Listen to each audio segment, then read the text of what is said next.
Hello guys, me again. Well, this week's gonna be rather slow when it comes to the video because I really been doing other stuff and I didn't find that many stuff that was important to you or that might be interesting. But it's kind of a sad week this week. There's a lot of departures that we're gonna be talking about. Well, first of all, I just wanted to start to remember you guys that will tell you that Einherjer, which is this Viking metal band from Norway, has just announced they're gonna be getting out their new album on September the 2nd via indie recordings, and that's apparently it's gonna be like a big comeback. That's been like 8 years since they recorded the last album, which was called Blood, which had come out in 2003 if I'm not mistaken. Well, it's gonna be like going back to the stuff that that made them legendary. One of the first Viking metal bands in the world. Now they're back to do their stuff, and it's gonna be produced by Frode Glesnes, which is who is a guitarist and singer for the band. Also, it was mixed by Matt Hyde, who was probably worked with Monster Magnet and with Slayer before, so that's might be interesting. Let's see. I hope this guy's come up with something interesting. I used to be a fan of them. Well, some of their songs, not all of it, but so I think I'm gonna try and check it out. KK Downing, from legendary guitarist from Judas Priest, has decided to quit. Apparently, there was some communication breakdown between members of the band and the management and everything, so he decided to step down, which is kind of sad because if you guys know this, they're in the middle, or they're gonna start doing this farewell tour, the Epitaph tour, which is like the last tour they're gonna be doing because Jesus Priest is going off the stages, and I think it's kind of sad that he couldn't hold on for the last tour, but apparently it wasn't possible for him to stay in the band for the last tour, which is sad because a lot of people might have not seen them. I've never seen them live, and now I'm not gonna even have the chance to see them with their original guitars. I mean, I know there's gonna be a DVD probably of it, and there are a lot of DVDs, but now it's not gonna be able with the same guy. And they even announced who's gonna be playing with them. It's gonna be this guy called Richie Faulkner, which you guys might know because he's a part of the band that plays for Lauren Harris, which is who is the daughter of Steve Harris from Iron Maiden. And well, apparently they've been practicing already with him, and it's already good chemistry and everything. But I still think that KK Downing might owe something to the fans. Not that he hasn't given enough, just that he might be giving. I think he should have stayed for the whole thing. Another departure is that singer Roy Kent from Kamelot has announced officially that he's going back. Apparently he's like he's well, there's no talk about Thomas Youngblood and the other guys from Kamelot had said that maybe it was because of his recent religious conversion to, I think, Christianity, and he might not want to be there part of Kamelot anymore. That's why they had Fabio Leone from Rhapsody singing in the tour right now. But no, apparently he has other plans to do and other things to do, and he wants to walk away from Kamelot, and he gave it a lot of thought and everything, and he's saying that he loves everybody in Kamelot and everything, but that he's sorry he's just not coming back. But who is coming back to one of the bands that made him kind of legendary is ICS Vortex, better known as Simon Hestens, who was also the bass player and singer for the in my mind overhyped black metal band called Dimmu Borgir. Well, this guy has come back to Borknagar, which we talked about a few weeks back, and Borknagar is a band who has a lot of talent. It has Oystein G. Brun, Lars Netland on keyboards, David Kincaid and Jens F. Ryland, you know, a lot of people who are really really talented there are part of Borknagar. Not I mean, none no one less than Mr. B or Vintersorg, who is you know, the singer for it, and it's and his own band. And well, apparently after almost 10 years and a few months that they've been talking since he was dismissed from Dimmu Borgir, they've been talking about it, and now officially he's become part of the lineup for Borknagar. And apparently he's gonna be doing a bass, but also be sharing vocal duties with Mr. B, which is, I don't know if you guys know, if you ever heard Vintersorg, and if you know Borknagar, and if you know how ICCS can sing, well, I think it's just impressive. It sets up a lot of promise, you know, for everything. They're gonna be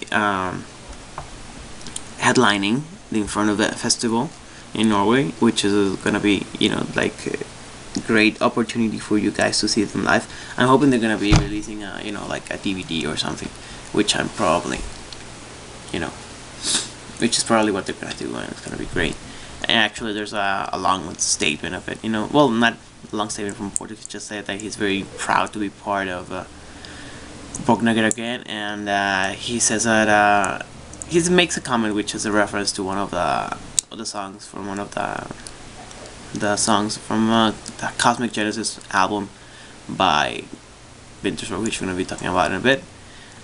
Everyone in the band, from, you know, everyone says like they're very excited that they're gonna be having him back on the band, which I am excited. I think almost everybody who understands what's going on in the Borknagar camp is gonna be rather excited about. Also, oh yeah, sad news. The guitarist and drummer for Nevermore also quit. Which guitar player? Well, Jeff Loomis and drummer Anna Williams have announced that they have their own paths to follow, which I don't think it's. I mean, Nevermore are a very good band, but I think they've been having a lot of not problems. I think they've been having a lot of opportunities to showcase their abilities independently. If you remember, a few years ago, both Jeff Loomis and Warrell Dane created their own solo albums, and if I remember correctly, Jeff Loomis did very very well in the critics and on sales. So it's not that far fetched that they got some very good that they might have thought of doing their own thing, especially Jeff Loomis. They announced their I think they were on some kind of replacement. I can't remember their names, and I didn't put it down here, but I'm guessing it's gonna be a while until Nevermore is back on shape. If I can remember correctly, Jeff Loomis is one of the founding members, so it might not be a bit of a stretch to think that this might be the last. The Obsidian Conspiracy might be the last album by Nevermore. Hopefully not, because I think they're very good. They have this different kind of sound and power that not many bands have, but let's see what happens. Well, I didn't want to jump right into it, but apparently it's I have enough time. I'm going to be talking about two albums which I love. I love the first of it. It's Cosmic Genesis by Vintersorg, the band, not the singer. Well, it's supposed to be a solo effort, but there's two people in the band, one being Mr. B, and the other one being Matthias Markland on the guitars and lead and rhythm guitars, basically.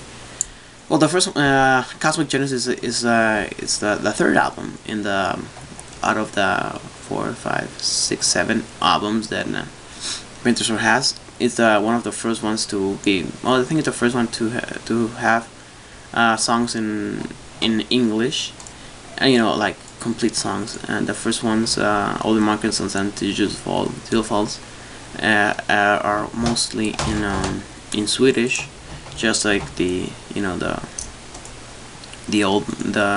last two albums have been mostly in Swedish.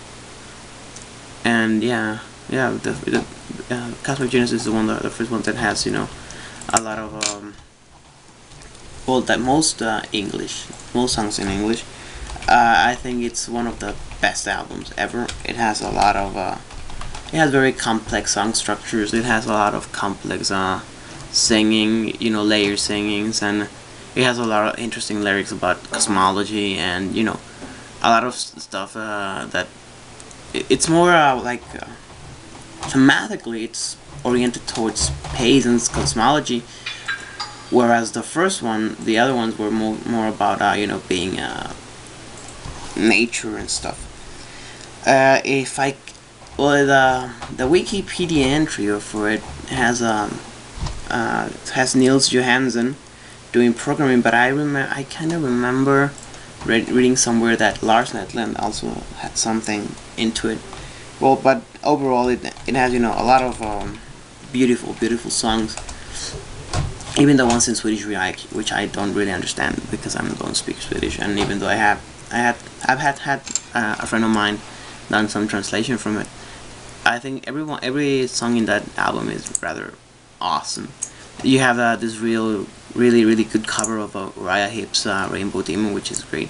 And if you listen to it, I mean, you just have to look to the enigmatic spirit at the end of the album to see, like, a great this is like black metal not being black metal and being progressive and being folkish and being a lot of stuff together, and I think it's rather good album. I would give it a 9 overall. I don't usually give it 10s, but because I have very weird standards. But I think Cosmic Genesis would get definitely a 10 if I had to give it a 10. It's one of the great albums. It's one of my favorite albums. I think one of the albums that fell in my right place when I was looking for something different. I think I could still listen to it and find all this kind of different aspects to it, which are rather interesting for me. And the other album I'm gonna talk about, one of my favorite albums and one of the albums I enjoyed the most ever. It's Judas Christ by Tiamat. It's an album it's the first album that I listened to by Tiamat. I already heard about him. I had seen some videos of them. Well, like Johan Hedlund is the main man, so it's basically you're talking about Tiamat, you're talking about him, right?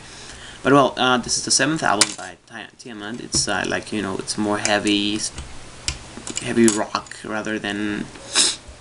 It's more atmospheric, gothic.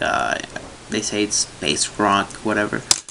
It's a very different album, even though Wild Honey and Deeper Kinds of Slumber and Clouds and all of those albums had this ambient sound to them. I think Judas Christ is the first album that actually goes into this sound of being like atmospheric rock rather than symphonic gothic metal, which I think it's very nice. I mean, I love the whole track listing is good, and if you have a good sense of humor, you can find yourself singing to a lot of good songs, so some of the lyrics are very good and very interesting, and you have to have an open mind to have fun through some of them. Like So Much for Suicide, I think, is a very fun song to listen to. Love Is as Good as Summer is a great song too. You have to understand this reference to a Brave New World, if I'm not mistaken. That's there. I Am in Love with Myself. It's a very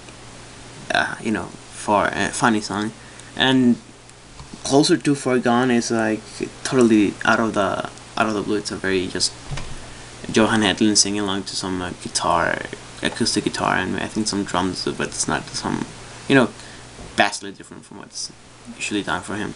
Overall, also I would give it a 9. Maybe I should have gone with 10 with Cosmic Genesis, but also I think I also love Tiamat's Judas Priest, so I kind of in the fence with them, both of them there. I also forgot to talk to you about Cosmic Genesis. A lot of the songs like Dialogue with the Star, Astral Arcane. I said The Enigmatic Spirit's a very good song. I think most of it also. I mean, both albums, track listings are just kick-ass. And that's gonna be everything for today. And take care. Hopefully this upcoming week I'll have more time to check out on the more news. Have fun.